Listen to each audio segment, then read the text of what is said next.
मोगरा या बेला की ये 2 कटिंग जो है मैंने फरवरी मार्च में लगाई थी और देखिए ये अच्छे से ग्रो हो गए हैं। कटिंग को कैसे लगाते हैं इस पे भी वीडियो है चैनल पे, आप चेक कर सकते हैं। मैं आगे बताऊंगी भी कि कैसे इजीली आप ग्रो कर लेंगे। अब इसको मॉनसून में मैं रिपोर्ट करूंगी, अभी रिपोर्ट नहीं करूंगी। इसके अलावा कटिंग से ग्रो किया हुआ एक और ये मेरा पौधा है और ये जो है सेम वैरायटी के हैं।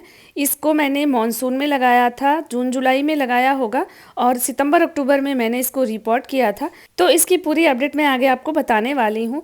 देख लीजिए बहुत ही हेल्दी पौधा है और अभी इसको मैंने प्रून भी किया था। बाकी स्टोरी आगे शेयर करूँगी आपके साथ इसकी। और ये जो पौधा आप देख रहे हैं ये लगभग इस मॉनसून में 2 साल का हो जाएगा और इसमें तो फ्लावरिंग भी हो रही है। इसकी वैरायटी अलग है और काफ़ी हेल्दी ये पौधा है और अब ये फ्लावरिंग शुरू कर चुका है। पिछले साल इसने बहुत कम फ्लावरिंग की थी, ज़्यादा नहीं की थी, लेकिन इस बार मैंने कुछ ट्रिक अपनाया है जिससे इनमें जो है अच्छी फ्लावरिंग होने लगी है। आप देखिए सारी ब्रांच में कलियाँ लगी हुई हैं। तो सबके बारे में आगे मैं आपको बताऊंगी कि क्या करना है मोगरा में अगर फूल नहीं आ रहे हैं तो। ऐसे ही हम मोगरा लगा तो लेते हैं लेकिन उसमें फ्लावरिंग नहीं होती है। हम साल 2 साल ऐसे इंतज़ार करते रहते हैं कि पौधा अब फ्लावरिंग करेगा, लेकिन वो फ्लावरिंग नहीं करता है। तो जो मोगरा का प्लांट है ना, इस पे कुछ हमें करना पड़ता है जिसकी वजह से ये अच्छी फ्लावरिंग करता है। कुछ सावधानियां हम पहले ही कर देते हैं जिससे इसमें भर भर के फूल आने लगते हैं। देखिए ये मदर प्लांट है मेरा जो मैं अभी दिखा रही हूँ आपको, और इसमें ना खूब इस समय फ्लावरिंग हो रही है। जो भी फूल सूख जा रहे हैं, मुरझा जा रहे हैं, तो उनको हटा लेना है। और हर ब्रांच में कम से कम 8 से 10 कलियां और फूल लगे हुए हैं। इसमें मैंने अभी तक कुछ भी नहीं किया है, बहुत पहले ही मैंने इसके लिए तैयार कर दिया था इसको, जिसकी वजह से इसमें मुझे कुछ नहीं करना पड़ा फरवरी मार्च में और इसने फ्लावरिंग शुरू कर दी। तो ये मदर प्लांट है, इसी की कटिंग ले लेके मैंने लगाए हुए हैं 2-3 पौधे और आगे भी मैं इससे कटिंग लेने वाली हूँ। तो चलिए बताती हूँ कि आपको क्या करना है जिससे कि आपके भी मोगरा में ना बहुत अच्छे से फ्लावरिंग होगी। तो सबसे पहले जो मोगरा या बेले का पौधा अगर आप ले आते हैं नर्सरी से, तो उसको 2-4 दिन रख दीजिए अपने गार्डन में और इसके बाद उसको अच्छी मिट्टी में रिपॉट करिए। इसका जो सॉइल मिक्स है उसमें 20% आप सैंड रखिए, 40% गार्डन सॉइल रखिए, बाकी 40% में आप कंपोस्ट रखिए। कंपोस्ट में ऑर्गेनिक कंपोस्ट रखिए जिसमें कि आप गोबर की खाद इसके लिए बहुत अच्छा होता है। तो काउडंग कंपोस्ट या फिर वर्मी कंपोस्ट भी आप रख सकते हैं। वर्मी कंपोस्ट भी अच्छा है, नाइट्रोजन का सोर्स भी उसमें ज़्यादा होता है। तो पौधा जो है हरा भरा ऐसे रहेगा और हेल्दी भी रहेगा। इसके अलावा नीम खली डालिए और कैल्शियम के लिए कुछ ज़रूर डालिए, जैसे या तो आप चूने का इस्तेमाल करिए या जो चौक आती है जिसको खड़िया बोलते हैं उसका इस्तेमाल करिए, या फिर आप रॉक फॉस्फेट या बोन मील का इस्तेमाल कर सकते हैं। साल में एक बार इसके कंपोस्ट में कैल्शियम के लिए कुछ न कुछ ज़रूर मिलाइए, क्योंकि इसको कैल्शियम की बहुत ज़्यादा ज़रूरत होती है। कहीं ना कहीं कैल्शियम न मिलने से भी ये फ्लावरिंग नहीं करता है। तो इस तरह की सॉइल मिक्स बना दीजिए एक बार आप, और इसके बाद इस मिट्टी में रिपॉट कर दीजिए। हेल्दी सॉइल मिक्स रहेगा तो पौधे को जल्दी फ्लावरिंग करने में मदद मिलेगी। इसके अलावा प्लांट भी हेल्दी रहेगा। तो इस तरह से रिपोर्ट करने के बाद पौधे को बहुत ज़्यादा धूप की नीड होती है। जितना ज़्यादा धूप में रखेंगे, पूरे दिन की अगर धूप इसको मिलती है तो आपका पौधा फ्लावरिंग करेगा 100%। अगर इसको आप धूप कम दे रहे हैं तो फ्लावरिंग भूल जाइए, इसमें नहीं मिलेगी आपको। साथ ही इस पौधे में पानी जब आप देते हैं तो ये ध्यान रखिए कि जो भी इसकी मिट्टी है वो एकदम से ड्राई नहीं होनी चाहिए, खास करके गर्मियों में। ये पौधा धूप में तो चलता है लेकिन इसको अपनी मिट्टी में नमी बहुत ज़्यादा पसंद होती है। मिट्टी एकदम कीचड़ जैसा मत बनाइए, लेकिन मिट्टी में हल्की नमी हमेशा रहेगी तो आपका पौधा फ्लावरिंग भी अच्छी करेगा और ये स्वस्थ भी रहेगा। साथ ही गर्मियों में आप दोनों मीटिंग इस पे मिस्टिंग कर सकते हैं, सुबह में भी और शाम में भी। अगर दोनों मीटिंग नहीं कर सकते तो शाम में एक बार ज़रूर मिस्टिंग करिए। मिस्टिंग से भी ये पौधा बहुत ही अच्छा रहता है। रिपोर्ट करने के 20 दिनों के बाद या 1 महीने में कम से कम एक बार इसमें कोई लिक्विड फर्टिलाइज़र आप इस्तेमाल करेंगे तो पौधे में फ्लावरिंग हमेशा होती रहेगी पूरी गर्मी में। तो चलिए यहाँ मैं आपको कुछ कंपोस्ट बता देती हूँ जिसको आप बना करके और 20 दिन या 1 महीने में इसमें डालते रहिए। मोगरा को एसिडिक सॉइल पसंद होती है, तो ऐसा कंपोस्ट इस्तेमाल करिए जो इसके सॉइल को एसिडिक बनाए। इसके लिए आप घरेलू कंपोस्ट या फर्टिलाइज़र भी बना सकते हैं। जैसे आपके घर में जो सब्जियों फलों के छिलके निकलते हैं तो उनको ओवरनाइट सोक कर दीजिए। सभी को मिक्स करके भी आप सोक कर सकते हैं।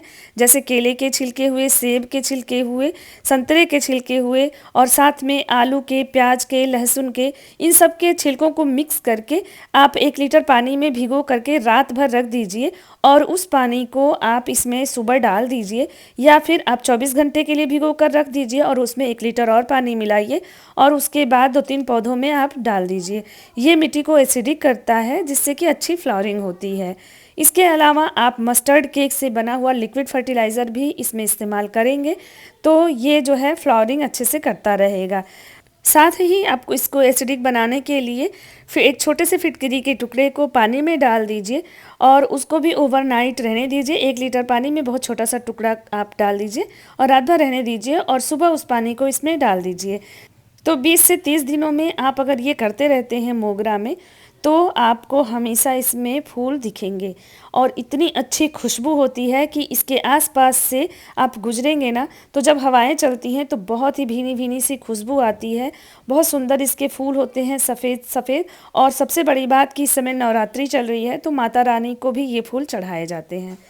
तो इस तरह से मोगरा को तैयार कर लीजिए। साथ ही जब मानसून आएगा तो आप इसकी कटिंग लगाइएगा और इसकी ढेर सारी कटिंग भी बना सकते हैं। देखिए मैंने घर पे ही इसकी कटिंग लगाई है और ये बहुत इजीली चल जाते हैं। तो इसकी जो कटिंग मैंने लगाई थी ये फरवरी मार्च में लगाई है, फरवरी के लास्ट वीक में शायद लगाई थी। 20 से 25 दिनों में ना इसकी कटिंग चल जाती है। कटिंग लगाने के लिए आप जो मिट्टी बनाइए उसमें 50% गार्डन सॉइल ले लीजिए और 50% आप उसमें सैंड मिला लीजिए तो इसकी कटिंग अच्छे से चल जाती है। सॉइल मिक्स में 50% सॉइल हम इसलिए मिला रहे हैं कि मॉइस्चर बना रहे, क्योंकि इसको नमी पसंद होता है। तो जब भी आप कटिंग लगाइए एक जो है मैच्योर कोई भी इसकी हेल्दी कटिंग ले लीजिए। इसकी पतली पतली कटिंग ही आती है और इस तरह से सॉइल मिक्स में लगा करके थोड़ा सा एलोवेरा जेल लगा दीजिए आप जो भी कटिंग लीजिए उसमें और उसके बाद उसको मिट्टी में लगा करके अच्छे से प्रेस कर दीजिए। साथ ही उसको पानी डाल दीजिए और किसी पॉलीथीन कवर से आप कवर कर दीजिए। कम से कम 20 दिनों तक कवर रखिए। बीच बीच में निकाल करके चेक करिए कि अभी लीव्स निकल रही हैं कि नहीं। जैसे ही अच्छी लीव्स निकल जाएं तो पॉलीथीन बैग को हटा दीजिए और उसके बाद पौधे में पानी का ध्यान दीजिए। कटिंग को हमेशा सेमी शेड में रखते हैं। 1 महीने या 1.5 महीने के बाद आप उसको धूप में शिफ्ट कर सकते हैं। तो ये दोनों ही कटिंग मैंने ऐसे ही लगाई थी। कटिंग जब ग्रो हो जाए तो इसको रीपॉट करने के लिए एक अच्छी कंपोस्ट वाली मिट्टी बनाएंगे। तो चलिए आपको दिखाती हूँ जो मेरा मानसून में लगा हुआ पौधा है उसको मैंने कैसे रिपोर्ट किया था। तो देखिए ये पौधा इस तरह से हेल्दी हो गया था। अच्छे से 2-3 महीने कटिंग को रहने दीजिए, तुरंत ना रिपोर्ट करने के चक्कर में पड़िए, नहीं तो आपकी कटिंग जो है ख़राब हो जाएगी ग्रो होने के बाद भी। तो इसके लिए एक अच्छा हेल्दी विल्डेन सॉइल बनाना है, जिसमें मैंने पहले ही बता दिया था रिपोर्ट करने के लिए आपको सॉइल मिक्स कैसे बनाना है। 20% सैंड लीजिए और 40% उसमें आप गार्डन सॉइल मिलाइए, बाकी 40% में आप काऊ डंग कंपोस्ट, नीम खली या सरसों खली थोड़ा मिला दीजिए, फंजीसाइड थोड़ा मिला दीजिए। इस तरह से सॉइल मिक्स बना लीजिए। और हाँ, एक ज़रूरी बात ज़रूर करिएगा कि पॉट आप साइज जो है सिलेक्शन करते समय ये ध्यान दीजिएगा कि पौधा छोटा है तो आप छोटे ही पॉट में इसको शिफ्ट करिए। ऐसा ना हो कि छोटा सा पौधा है और आप इसको जो है बड़े पॉट में शिफ्ट कर दीजिए, तो भी आपका पौधा जो है वो ख़राब हो सकता है। तो इसलिए ये सावधानी ज़रूर रखें। साथ ही पॉट जो लें उसमें बहुत अच्छे से होल किया हुआ हो या होल कर लीजिए। देखिए इसकी रूट्स बाहर तक आ गई थी, काफ़ी हेल्दी हो गया था। तो इसको मैंने जुलाई अगस्त में लगाया था और उसके बाद मैंने सितंबर लास्ट या अक्टूबर में मैंने इसको रिपोर्ट किया था। और अच्छे से रिपोर्ट करके सेमी शेड में हमें 6 से 7 दिनों तक इसको रखना है। देखिए इसकी रूट्स ना खूब फैलती हैं, इसलिए इस पौधे को 2 साल में रिपोर्ट कर देना चाहिए, क्योंकि इसमें रूट हेयर्स बहुत तेज़ी से फैलती हैं। तो कम से कम 2 सालों में आप पौधे को रिपोर्ट कर दिया करिए, या फिर ज़्यादा से ज़्यादा 2.5 से 3 साल में आप इसको ज़रूर रिपोर्ट कर दिया करिए। पौधा जैसे जैसे बड़ा होता जाएगा पॉट साइज़ इसका हम बढ़ाते जाएंगे। तो यहाँ पे मैंने इसको रिपोर्ट किया था और इसके बाद इसको मैंने पानी दे दिया। इस पौधे में ना अभी फरवरी मार्च में एक बार फ्लावरिंग हो चुकी है। बाय मिस्टेक मैं उसको रिकॉर्ड नहीं कर पाई, नहीं तो आपको दिखाती। इसमें कलियाँ और फूल लगे हुए थे। अभी मार्च एंड में मैंने उसकी प्रूनिंग कर दी है और उसमें फिर से कंपोस्ट डाला है, तो 1 महीने बाद फ्लावरिंग शुरू हो जाएगी। साथ ही मेरा ये जो पौधा है इसकी अलग वैरायटी है और इसमें भी फ्लावरिंग शुरू हो गई है। तो इसमें ना मैंने अभी प्याज और लहसुन के छिलकों को ओवरनाइट में सोख करके रख दिया और उस पानी का इस्तेमाल मैं कर रही हूँ।